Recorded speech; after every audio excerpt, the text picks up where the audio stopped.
अस्सलामु अलैकुम व रहमतुल्लाहि व बरकातुहू। अल्हम्दुलिल्लाह अल्हम्दुलिल्लाहिल हन्नानिल मन्नान अल्लज़ी खलक़ल इंसान व अल्लमहुल बयान वस्सलातु वस्सलामु अला रसूलिही सय्यिदिल इंसी वल जान व अला आलिही व अस्हाबिही ज़विल खैरि वल इहसान, अम्मा बअद। फ़अऊज़ु बिल्लाहि मिनश शैतानिर रजीम। बिस्मिल्लाहिर रहमानिर रहीम। क़ुल बिफ़ज़लिल्लाहि व बिरहमतिही फ़बिज़ालिका फ़ल्यफ़रहू। सदक़ल्लाहु मौलानल अज़ीम। एक बार मोहब्बतों के साथ दुरूद पाक का हदिया पेश कर लें।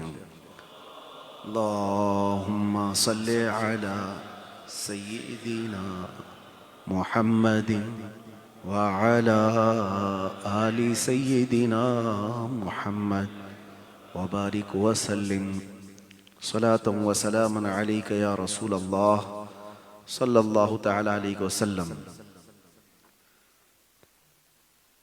आज जैसे कि कई दिन से आप ऐलान समात कर रहे थे, मॉरिशस की सरजमीन पर आईसीसी में ये एक बड़ा इज्तिमा, जिसको हज़रत नूरानी मियाँ साहब ने फरमाया था कि फाइनल है, वो सिर्फ और सिर्फ उनके इस सफ़र का फाइनल है, ना कि ज़िंदगी का फाइनल है। अल्लाह तबारक व तआला ऐसे हर सफ़र में अता फरमाया। लेकिन मेरी यहाँ से शुरुआत है कि हम इस साल पूरी दुनिया को एक पैगाम देना चाहते हैं कि ये हमारी ज़िंदगी में खुशनसीबी आई है, आपकी ज़िंदगी में आई है कि इस साल जो 12 रबीउल अव्वल शरीफ को मीलादुन नबी सल्लल्लाहु अलैहि वसल्लम आने वाली है, वो पूरे हुजूर पाक की 1500 साला ईद मीलादुन नबी है। क्या पता उसके बाद फिर इस तरह के अदद के लिए हम जिंदा रहेंगे नहीं रहेंगे, यानी 1600 साल हो या कोई इस तरह का एक राउंड फिगर हो। 1500 साल हुजूर पाक सल्लल्लाहु तआला अलैहि वसल्लम की विलादत को हुए, और आज आईसीसी से मैं इसकी शुरुआत कर रहा हूं इंशाअल्लाहुल अजीज। पूरी दुनिया भर में हर साल तो हम मीलाद मनाते हैं, हमारा नाम ही मीलाद वालों में शुमार है। बहुत सारे लोग तो हमें सुन्नी नहीं मीलादी भी कहते हैं, कोई फर्क नहीं पड़ता। हुजूर पाक सल्लल्लाहु तआला अलैहि वसल्लम की किसी भी चीज की निस्बत दे करके हमारा तारुफ हो जाए, ये हमारे फख्र की बात है। बल्कि बेदम वारिसी तो ये कहते हैं, सगे तैबा सब मुझे कह करके पुकारे बेदम, यानी मुझे तो दुनिया मेरी आइडेंटिटी से न पहचाने, मुझे तैबा का मदीने का कुत्ता समझ करके लोग पुकारे। ये उनकी ख्वाहिश है, सगे तैबा सब मुझे कह करके पुकारे बेदम, यही रखियो मेरी पहचान मदीने वाले। मेरी और अलग कोई पहचान नहीं, अल्लामा हो फहामा हो मेरी डिग्री हो, बल्कि दुनिया मुझे रसूल पाक का कुत्ता कह करके पुकारे। अजीजा ने गिरामी, मैं ये आज से मॉरिशस की सरजमीन से मैसेज देना चाहता हूं, और हम आज से इस मिशन को भी शुरू करते हैं। हश्र तक डालेंगे हम पैदाइश मौला की धूम, मिसले फारस नजद के किले गिराते जाएंगे। खाक हो जाएं अदू जलकर मगर हम तो रजा, दम में जब तक दम है जिक्र उनका सुनाते जाएंगे। याद रखो, हुजूर पाक सल्लल्लाहु तआला अलैहि वसल्लम की मौलिद या उसको मीलाद कहें, यह सुन्नियों का शिबा है। हम 12 रबीउल अव्वल शरीफ को बड़े धूमधाम से मनाते हैं। बहुत सारे इस पर सवालात हैं, वो आज के नहीं है, बहुत बरसों से भी हैं। सवालात की परवाह ना करो। मैं तो अक्सर एक बात कहता, ये तो एक तफरीह के लिए कह रहा हूं, दलाइल की रोशनी में नहीं।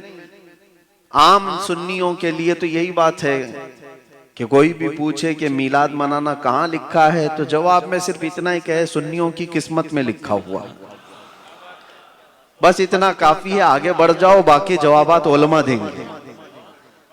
कहाँ लिखा हुआ है मीलाद मनाना? सुन्नियों की किस्मत में लिखा हुआ है। और दूसरी बात खास तौर पर एक ये है, अभी ये मौसम आ रहा है, बहुत सारी चीजें आपके सामने आएंगी, सोशल मीडिया गर्म हो जाएगा, बहुत सारे लोग तरह तरह की चीजें लेकर के आएंगे, ऐसे जिसको आपके बाप दादाओं ने भी नहीं सुना है, नई नई चीजें हैं, लेकिन उस पर भी आप फिक्रमंद न रहें।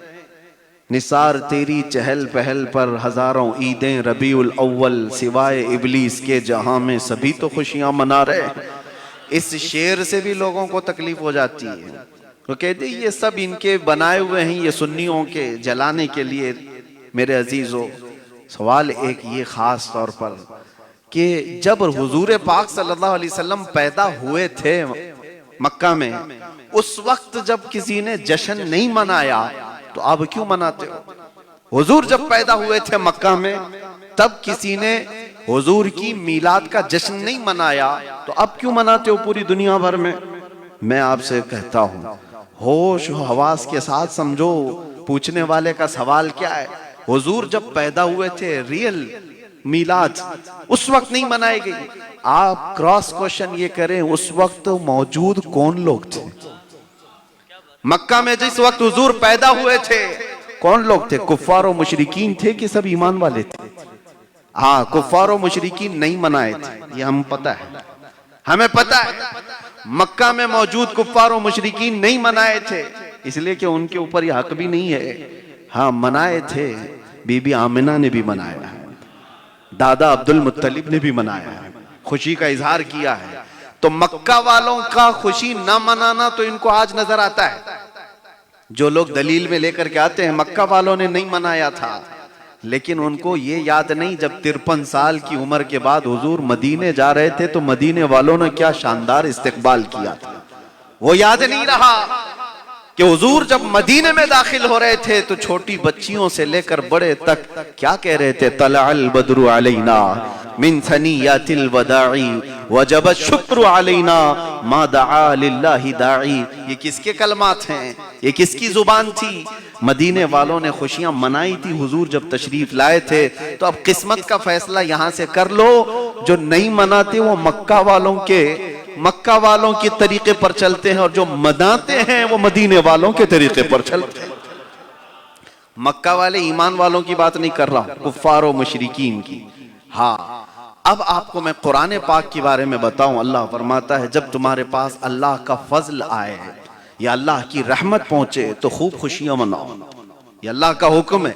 अब मुझे बताओ, हुजूर पाक सल्लल्लाहु ताला अलैहि वसल्लम से बढ़कर के कोई रहमत आई है हमारे पास? वमा अरसलनाका इल्ला रहमतल लिल आलमीन। रब ताला ने फरमाया, है महबूब, हमने आपको सारे जहानों की रहमत बनाकर भेजा है। तो जब इतनी बड़ी रहमत आई है तो क्या वह हमारे लिए ईद का दिन नहीं होगा? कुरान पाक में अल्लाह ताला ने ईसा अलैहिस्सलाम के जमाने का एक जिक्र फरमाया।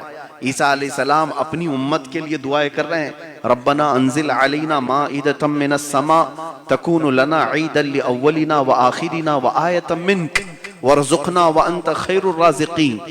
ईसा अलैहिस्सलाम क्या दुआ कर रहे हैं? ऐ अल्लाह, हम पर आसमान से एक दस्तरखान उतार, खाने पीने की चीजें।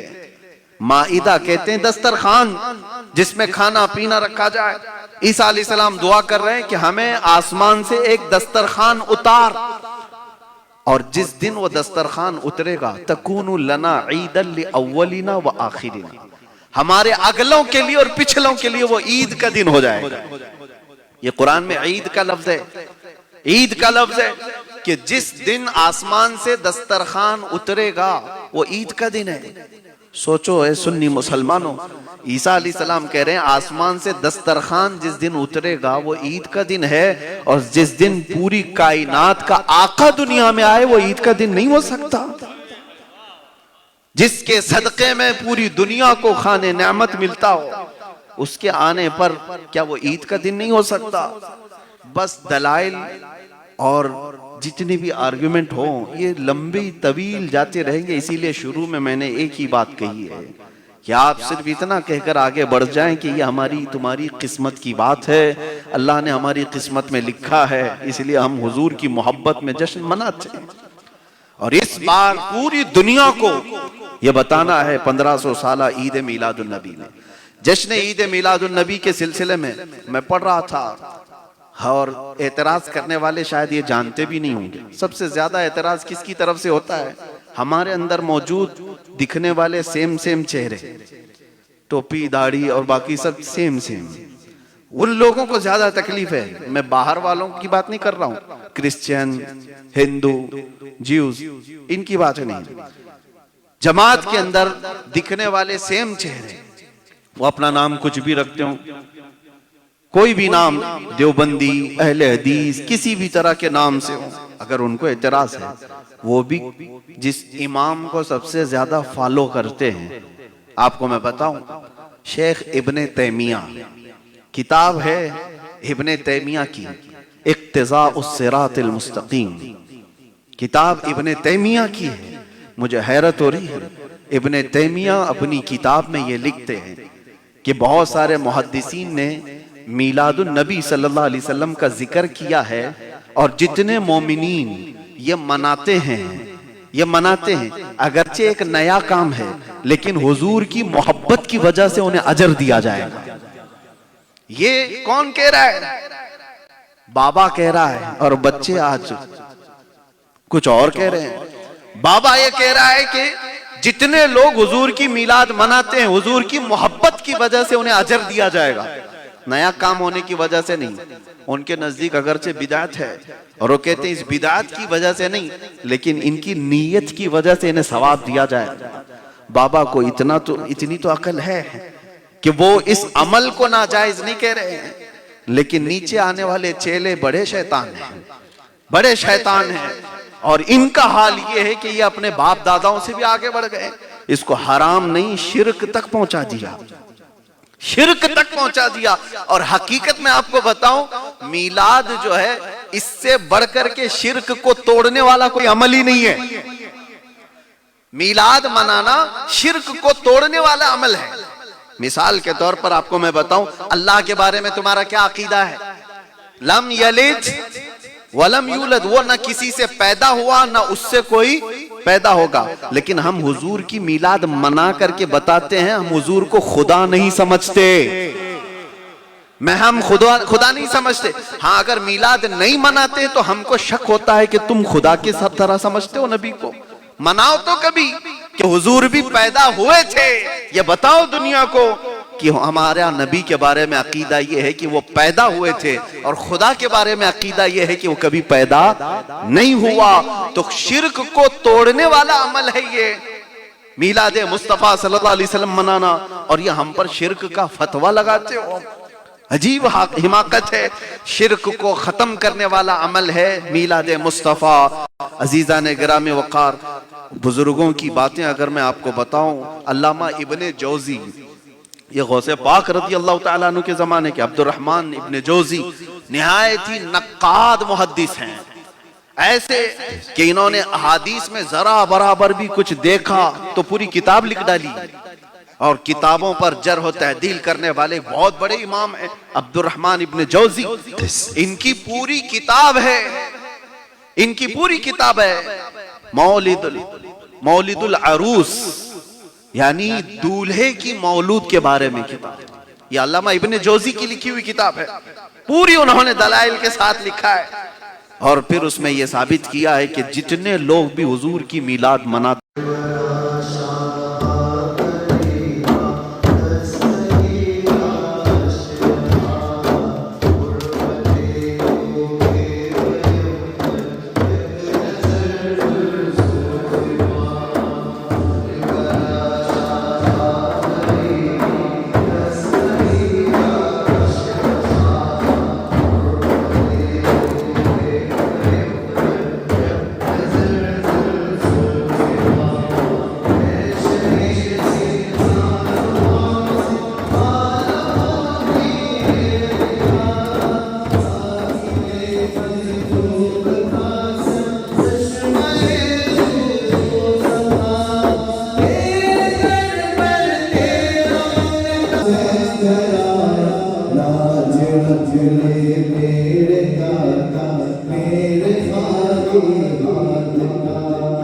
सरफराज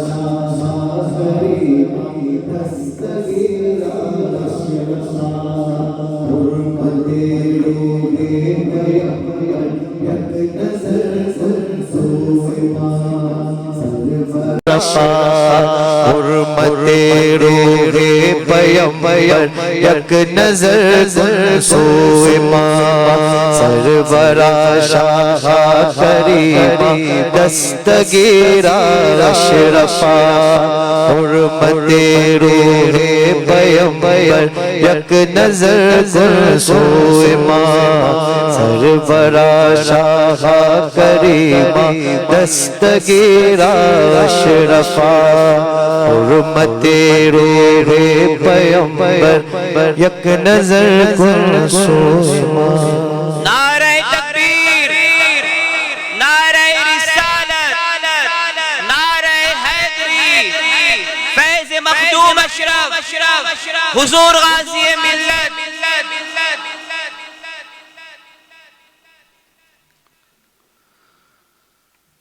अजीज़ा निगरामी वक़ार, बहुत तेज़ी से ये इज्तिमा आगे बढ़ता जा रहा है। जैसे कि आपको पता है फाइनल है तो तजस्सुस भी लोगों को बहुत ज़्यादा होता है, एक्साइटमेंट ज़्यादा होता है।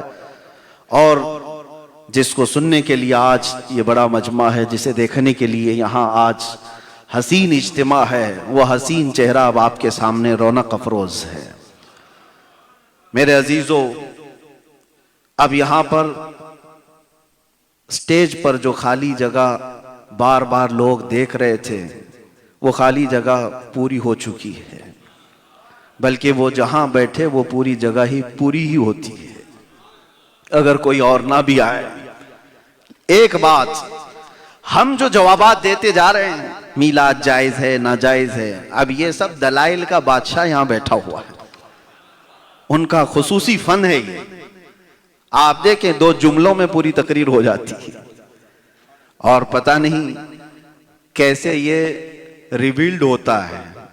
मैं खुद चीजें सामने बैठकर पहली मर्तबा महसूस किया कि कुछ चीजें वो हैं जो तैयारी से बोली जाती हैं, और कुछ चीजें वो हैं जिनकी जुबान पर कोई और बोलता। बहरहाल मेरे अजीजों, ये जो दलाइल हम दिए जाते हैं नबी पाक सल्लल्लाहु तआला अलैहि वसल्लम की मीलाद के लिए, एक बात याद रखना, जब कभी कोई हुजूर पाक सल्लल्लाहु तआला अलैहि वसल्लम के लिए किसी भी तरह का एतराज करता है तो हम तो जवाब देकर के हिस्सेदार बनते हैं, वरना हकीकत में हुजूर की इज्जत की ऊपर किसी भी तरह की कोई बात आई है तो जवाब आम इंसान नहीं, खुद खल्लाक़े कायनात देता, खुद रब्बे कदीर अता करता है। आपको पता है हुजूर पाक सल्लल्लाहु तआला अलैहि वसल्लम पर जब कभी एतराज हुआ, जवाब कहां से आया है? जवाब अल्लाह रब्बुल इज्जत की तरफ से आया है। कुरान पाक में कितनी चीजें हैं। एक बार आयतों का उतरना मौकूफ हो गया था, थोड़े दिनों के लिए डिस्कनेक्ट, 2 हफ्ते तक आयत आई नहीं, जिब्रील लेकर आए नहीं। हुजूर सल्लल्लाहु अलैहि वसल्लम को इस बात का गम भी होने लगा, तो कुफार मुनाफिक ये बातें फैलाने लगे, वद्दा रब्बु मुहम्मदिन मुहम्मदा, मोहम्मद के रब ने मोहम्मद को छोड़ दिया है। मुआज़ल्लाह रब्ब, ये बात कैसी है? जब हुजूर सल्लल्लाहु अलैहि वसल्लम के बारे में ये बात फैला दी जाए कि मोहम्मद का रब मोहम्मद को छोड़ दिया, हुजूर तक ये बात पहुंची तो दिल में खल्क हुआ, तकलीफ हुई, हुजूर गमगीन थे। तो जानते हैं रब तबारक व तआला जिब्राइल अमीन को आयत दे करके भेजता है कि जाओ मेरे महबूब को सुनाओ, वद्दुहा वल्लैलि इज़ा सजा मा वद्दअका रब्बुका वमा खला। अल्लाह अल्लाह, इस पूरे सूरे को देखें, ए महबूब तेरे चेहरे व दुहा की कसम, तेरे जुल्फे व लैल की कसम, ना तुम्हारे रब ने किसी चीज की कमी की है ना तुमको छोड़ा है। वलल आखिरतु खैरुल लक मिनल ऊला, बल्कि तुम्हारी हर आने वाली घड़ी पिछली घड़ी से बेहतर है। ये जवाब आता है। एक तरफ से सवाल उठा था, रब मोहम्मद के रब ने मोहम्मद को छोड़ दिया, अल्लाह ने जवाब ऐसा दिया कि करोड़ों साल, करोड़ों मोमिनीन हजारों साल तक इसकी तिलावत करते रहेंगे और कुफार और मुशरिकीन को जवाब देते रहेंगे, और इस तरह से जवाब देंगे कि आज भी हमारे रब ने हमको छोड़ा नहीं है। दूसरी चीज कुरान पाक में आती है, कुरान पाक में अल्लाह जवाब देता है। एक मर्तबा अबू लहब ने कहा था ना, हुजूर सल्लल्लाहु तआला अलैहि वसल्लम ने जब सबको जमा किया तो अबू लहब ने ये जुमला कहा था, अलिहादा जमात, मोहम्मद क्या तुमने इसलिए हमको जमा किया? तब्बन लक या मोहम्मद, मुआज़ल्लाह। तब्बन ये अरबी में किसी को डांटने के लिए, गाली देने के लिए कहा जाता है। तुम्हारे हाथ टूट जाए ए मोहम्मद, क्या तुमने हमको इसलिए जमा किया है? हमारे बाप दादाओं के दीन से अलग करने के लिए? पहली मर्तबा 40 साल की जिंदगी में हुजूर को किसी ने इस तरह का जुमला कहा था। पहली मर्तबा शान रिसालत में जब इस तरह का जुमला पहली मर्तबा आया तो जानते हुजूर को इसका भी कल्क हुआ, तकलीफ हुई। लेकिन हुजूर सल्लल्लाहु अलैहि वसल्लम की तरफ से जवाब देने वाले सहाबा खड़े नहीं, वो तो जवाब देते देते उनकी उम्रें तमाम हुई। लेकिन अल्लाह की तरफ से जवाब आता है, तब्बत यदा अबी लहब व तब मा अगना अन्हु मालुहु व मा कसब। पूरी सूरह उतार दी। मोहम्मद के हाथ नहीं टूटे, अबू लहब तेरे हाथ टूट जाए, तेरे हाथ बर्बाद हो। सवाल हुजूर पर हो रहा है, जवाब कौन दे रहा है? रब्बुल आलमीन। अब आखिरी मजे की बात मैं बताऊं, हुजूर सल्लल्लाहु अलैहि वसल्लम के 3 बेटे पैदा हुए हैं। 3 बेटे पैदा हुए हैं और तीनों बचपन में इंतकाल कर गए। अब्दुल्ला, ताहिर और इमाम हजरत इब्राहिम और कासिम। और जब हजरत इब्राहिम 6 महीने के करीब होकर इंतकाल किए तो ये मुनाफिकीन ने बात फैलाई कि मोहम्मद की नस्ल खत्म हो गई। मुआज़ल्लाह रब्बिल आलमीन। मक़तूउन नस्ल या अरबी में उसको कहते हैं अबतर। जिसकी नस्ल कट जाए उसको क्या कहते हैं? अबतर। मुआज़ल्लाह ये बात फैलाने लग गए कि मोहम्मद की नस्ल खत्म हो गई है, वो अबतर है, अबतर है, अबतर है। मुआज़ल्लाह, सदबार मुआज़ल्लाह। हुजूर पाक सल्लल्लाहु अलैहि वसल्लम को जब इस बात का कल्क हुआ, तकलीफ हुई, तो जानते हो रब तबारक व तआला पूरी सूरह उतारता है और फरमाता, इन्ना आतैना कल कौसर फसल्लि लिरब्बिका वन्हर इन्न शानिअका हुवल अबतर। जिसका मतलब क्या है? ए महबूब, हमने आपको कौसर अता किया है। किसी और मौके पर अता करेंगे कि कौसर होता क्या है, इसकी तफसील के लिए घंटों काफी नहीं है। अल्लाह फरमाता है, महबूब हमने आपको कौसर अता किया, अपने रब की इबादत करो, कुर्बानी करो। इन्न शानिअका हुवल अबतर। आप नहीं, आपका दुश्मन कटी हुई नस्ल का है। पूरी दुनिया में ढूंढ के निकालो अबू लहब के बच्चे कहाँ हैं। नाजायज तो बहुत मिल जाएंगे, लेकिन जो नस्ल वाले हैं वो कहाँ हैं? अबू जहल की औलाद कहाँ है? उतबा शैबा की औलाद कहाँ है जो हुजूर पर भौंकते थे? लेकिन हुजूर को जिन्होंने कहा था कटी हुई नस्ल है, आओ दुनिया में हर इलाके में देखो सादात मुस्तफा की खुशबू फैली हुई है। अल्लाह करीम ने आज भी आले रसूल को हर जगह पर फैला रखा है। और यकीन के साथ कहता हूं मेरे अजीजों, हुजूर की नस्ल जितनी सेफ आज तक चली है, जितनी सेफ आज तक चली है और जितनी बड़ी तादाद में है, दुनिया का कोई बादशाह ये चैलेंज नहीं कर सकता कि मेरी नस्ल इतने बड़े पैमाने पर पूरी दुनिया में है। ये सिर्फ और सिर्फ मेरे आका को एजाज हासिल है कि हुजूर की। अल्लामा अब्दुर्रहमान जामी तो यहां तक कहते हैं कि सारे लोगों का नसब जाया हो चुका है सिवाय मोहम्मद अरबी का, इसलिए कि वो नसब अल्लाह ताला ने कुरान में फरमाया है। अल्लाह ने उनकी हिफाजत हुजूर की भी की है और नसब की भी की है। और एक बात मैं आपको बताऊं, अल्लाह जब जवाब देता है, अल्लाह जब जवाब देता है, सिर्फ इतना कहा था ना अबू लहब और उसके चेलों ने कि मोहम्मद की नस्ल कटी हुई है, उनकी नस्ल नहीं होगी। अल्लाह ने इस नस्ल की ऐसी हिफाजत की। अल्लाहू अकबर, क्या शान है इस नस्ल की। पूरी दुनिया में महफूज, जिनके शजरे महफूज, जिनके बाप दादाओं के नाम महफूज, तारीख महफूज, हत्ता के ये रिवायतों में मौजूद है कयामत के दिन भी लोग अपने अपने माँ बाप को भूल जाएंगे मगर ये नस्ब वहां पर भी सलामत होगा। जब रब जवाब देता है तो पूरी नस्ब को, पूरे नस्ल को सुबह क़यामत तक महफूज करता है। मेरे नबी सल्लल्लाहु अलैहि वसल्लम की कोई चीज जब कभी कोई एतराज करेगा तो रब ताला की तरफ से जवाब आएगा और ऐसा जवाब आएगा कि क़यामत तक दांत बजते ही रहेंगे। इसीलिए जिन लोगों को आज मीलाद मुस्तफ़ा सल्लल्लाहु अलैहि वसल्लम पर शक है या अलग अलग अंदाज से वो सवाल करते हैं, मैंने तो दलाइल की रोशनी में बता भी दिया कि तुम्हारे बड़े बाबा इब्ने तैमिया ने भी कहा है कि अगर मोमिनीन मीलाद मुस्तफ़ा मनाते हैं तो अगरचे नया काम क्यों ना हो, उनके हुजूर से मोहब्बत की वजह से उन्हें अजर दिया जाएगा। उन्हें अजर दिया जाएगा। एक दो नहीं, हजारों बुजुर्गों की वाकयात मौजूद हैं। आज वो सब बयान नहीं करना है, लेकिन सिर्फ इतनी बात याद रखो मेरे अजीजों, हुजूर की मीलाद में हम करते क्या हैं, करते क्या है? हाँ, मैं उसका रद्द करूंगा अगर कोई डांस करता है, कोई डीजे बजाता है, कोई गाने गाता है, कोई थिरकता है, और मीलाद को अगर गलत तरीके से इस्तेमाल करता है, हम उसका कंडेम करते हैं, हम उसकी मजम्मत करते हैं। लेकिन कोई मेरे मुस्तफ़ा सल्लल्लाहु अलैहि वसल्लम की मोहब्बत में खड़ा होता है और लोगों को हुजूर की सीरत बताता है, फकीरों को खिलाता है, मिस्कीनों को पहनाता है, तो इससे बेहतर अमल क्या हो सकता है? एक चीज मैं बता करके जाता हूं, मेरी जिंदगी में पेश आने वाला एक वाकया, मीलाद मुस्तफा। अक्सर अब मैं बात को समेट रहा हूं, खत्म कर देता हूं। ये हर साल मैं बयान करता हूं, आपकी भी जिम्मेदारी है। मैं ट्रेन से उतर रहा था अपने वतन में, यह मीलाद का दिन था, यानी 12वीं शरीफ। एक नौजवान आता है और मुझसे कहता है, हजरत आज 12 रबीउल अव्वल है, आप सफर से आए हुए, मुझे कुछ ऐसा बता दो कि हुजूर सल्लल्लाहु अलैहि वसल्लम को मैं खुश कर दूं, मैं ऐसा कुछ करूं मीलाद में हुजूर को कोई तोहफा दे दूं। वैसे तो झंडे बहुत लगाते हैं, लाइटिंग भी बहुत करते हैं, हम मिठाई भी बहुत तकसीम करते हैं, सब करते हैं, कुछ ऐसी चीज बताओ।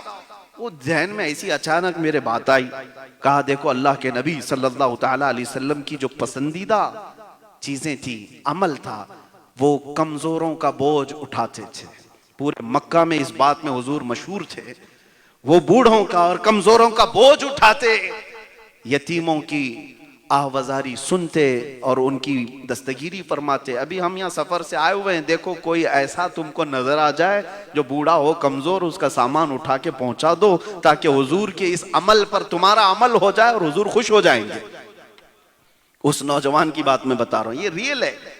मैं तो चला गया, वो ढूंढ रहा था ट्रेन से उतरने वाले हर पैसेंजर को। एक बूढ़ी औरत उतरी, 2 शॉपर उसके हाथ में थे, बड़े बड़े थैलियां, और ये नौजवान उसके पास गया और कहा कि अम्मा जान मुझे ये दे दो, मैं पहुंचा दूं। वो डर गई, कहा कि एक नौजवान है, तू कुली है, ड्रेस भी नहीं है, कुछ भी नहीं है, और तू सामान क्यों उठाएगा मेरा?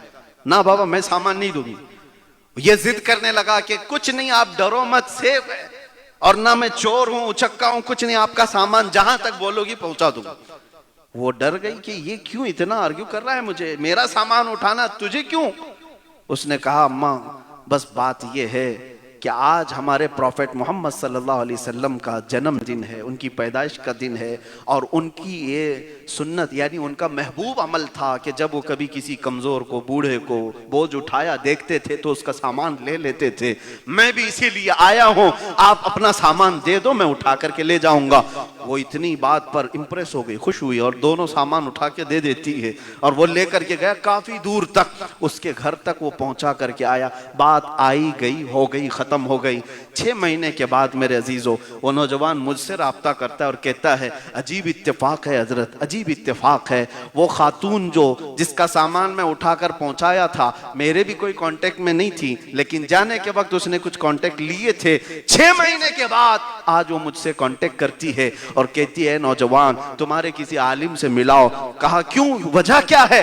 वो कहती है 6 महीने हो गए मैं तुम्हारे नबी की सीरत ही पढ़ रही हूं, उनकी बायोग्राफी पढ़ रही हूं, और आज मैं इस नतीजे पर पहुंची हूं कि उससे बेहतरीन अखलाक किसी के हो ही नहीं सकते। और मैं चाहती हूं कि वो जो हसीन चेहरे वाला दुनिया में आया था, आमिना का लाल, आला अखलाक वाला आया था दुनिया में, मैं उसके अखलाक में ढल जाऊं और मैं भी कलमा तैयबा पढ़ लूं। मैंने उस वक्त महसूस किया अगर एक नौजवान सही तरीके से मिलाद मनाता है तो मेरे मुस्तफा से कितने को करीब वो कर देता है, अगर गलत तरीके से मनाते हो तो हुजूर से लोगों को दूर कर देते हो। आज ये अहद करके उठो कि मिलाद मुस्तफा आए तो हम अपने आप को चेंज करके ऐसे निकले कि दुनिया देखे तो वो याद करे 1400 साल पहले वाली खुशबू आज यहां पर नजर आ रही है, मदीने की हवाएं यहां नजर आ रही हैं। इसलिए 1500 साला ईद मिलादुन नबी हमें इस तरह से मनाना है, हश्र तक डालेंगे हम पैदाइश मौला की धूम, मिस्ल फारस नजद के किले गिराते जाएंगे। अल्लाह करीम हम सबको कहने सुनने से ज्यादा अमल की तौफीक अता फरमाए। हजरत का हुक्म था 2 मिनट, इजाजत 2 मिनट। हजरत का हुक्म था कि मुझे जो कहा गया था टॉपिक कि उम्मत की यूनिटी के बारे में, इत्तेहाद के बारे में, लेकिन बात यह है ना, जो भी आप टॉपिक दें, हमारी जुबान से एक ही टॉपिक निकलता है, वो हुजूर पाक की बात। जिंदगी का उन्वान ये हो जाता है। लेकिन मैं आपसे एक बात कहूंगा, आज मुझसे यहाँ की मीडिया के कुछ हजरात ने इंटरव्यू के तौर पर सवाल भी ये किया था कि आप यूनिटी के बाद डिसयूनिटी के बारे में क्या सॉल्यूशन देना चाहते। एक बात याद रखो, कब फूट पड़ती है, कब इख्तिलाफ होता है, उसका रीजन आपने देखा। जब जब आप नहर की बात करेंगे तब तब फूट पड़ती है, और जब समंदर की बात करेंगे तो कोई इख्तिलाफ नहीं होता।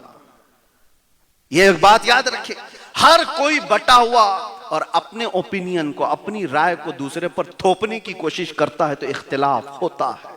हम सबको यूनिटी उस वक्त तक नहीं आ सकती जब तक हम मर्जी मुस्तफा में सब अपने आप को नहीं ढाल लेते।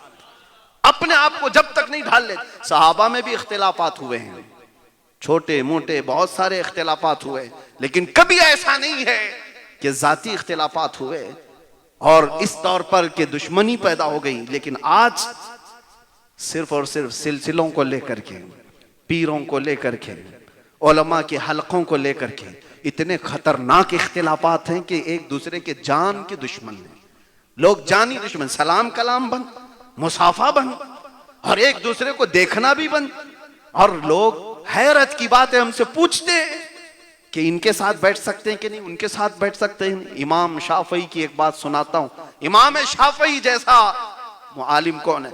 वो दरसगाह में पढ़ा रहे हैं, उनके शागिर्द इमाम अबू मूसा माजनी, इख्तिलाफ हो गया उस्ताद और शागिर्द का।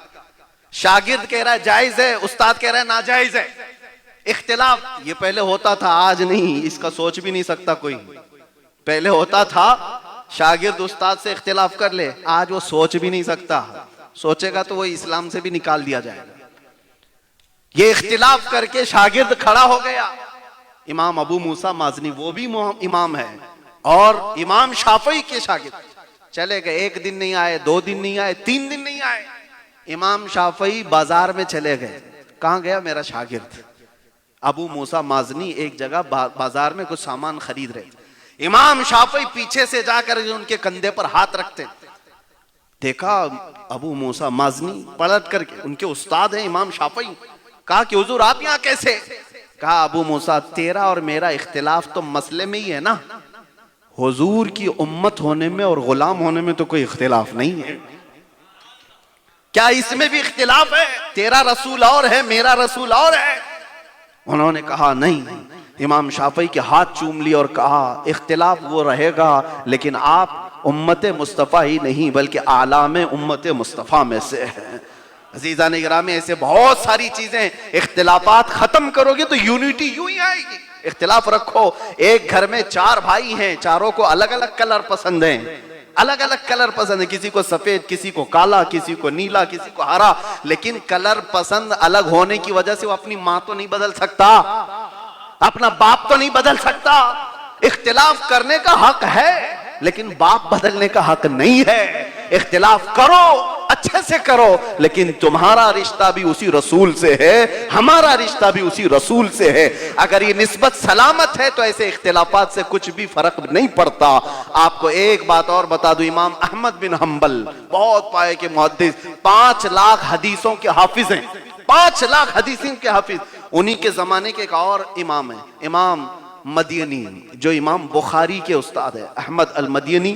ये इमाम मदीनी और इमाम अहमद बिन हम्बल में कट्टर इख्तिलाफ था कुछ मसलों को लेकर। इख्तिलाफ का मतलब आप ये मत समझें गाली गलोच वाला, हाँ, वो मसाइल का इख्तिलाफ था। इमाम अहमद बिन हम्बल अपने शागिर्दों को पढ़ा रहे एक कमरे में बैठकर। अचानक इमाम मदीनी आए घोड़े पर, बाहर घोड़ा रुकाया और तेजी से चढ़ते हुए कमरे में आए, दरवाजा खोला।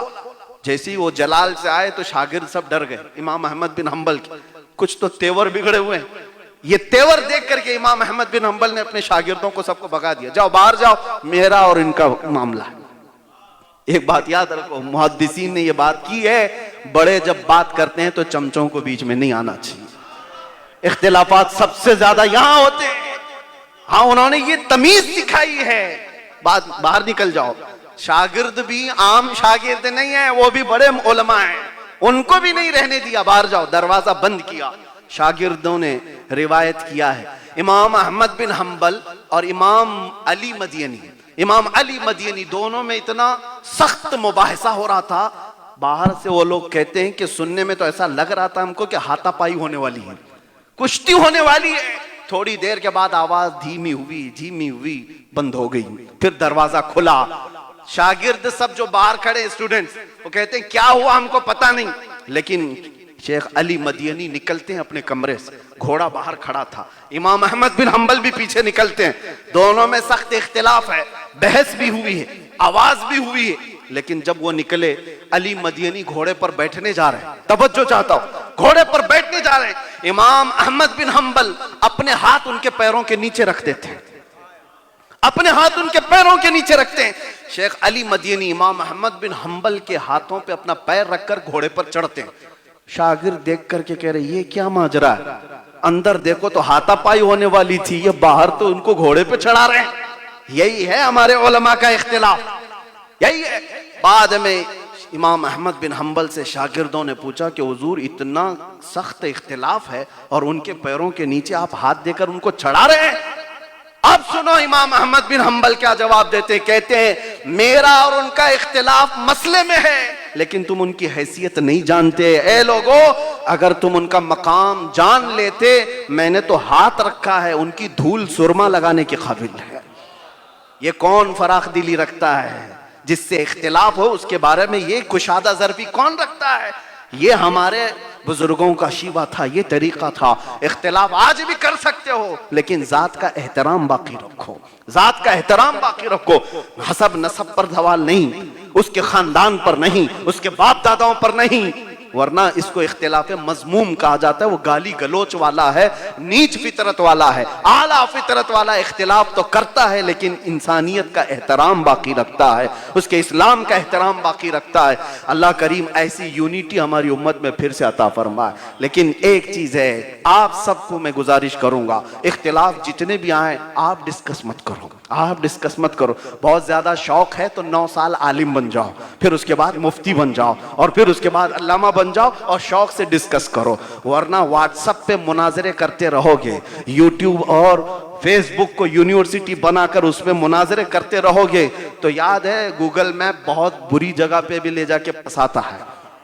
बहुत, हमको खुद भी दिल्ली से हम उतरे थे, हम जा रहे थे बरेली, लेकिन गूगल मैप ने हमको ऐसी जगह पहुंचाया था, रात के 2 बजे रास्ता डेड एंड है, खत्म है। एक पुलिस वाला टॉर्च मार रहा था, हम उतर करके देखे क्या हुआ, रास्ता भटक गए। हमने कहा हम तो जा रहे थे बरेली। वो पुलिस वाला कहता है ये सब जेल है, आप यहां कैसे आ गए हो? उस दिन से मुझे याद है, मैंने ड्राइवर से कहा कभी ऐसे गूगल को फॉलो मत करो जो मरकज़े इश्क में ले जाने की बजाय मरकज़े कैद में लेकर के जाए, मरकज़े क्राइम में लेकर के चला जाए। इसलिए सारा अगर तुम्हारा डिपेंड इंटरनेट पर रहेगा तो ऐसे ही फंसते चले जाओगे। हाँ, तुम्हारा डिपेंड, तुम्हारा ट्रस्ट, तुम्हारा एतमाद किस पर हो?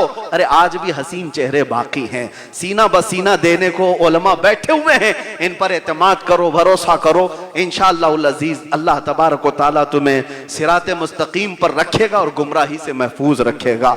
आज ये आखिरी है, इसलिए मैं इतना बोल लिया।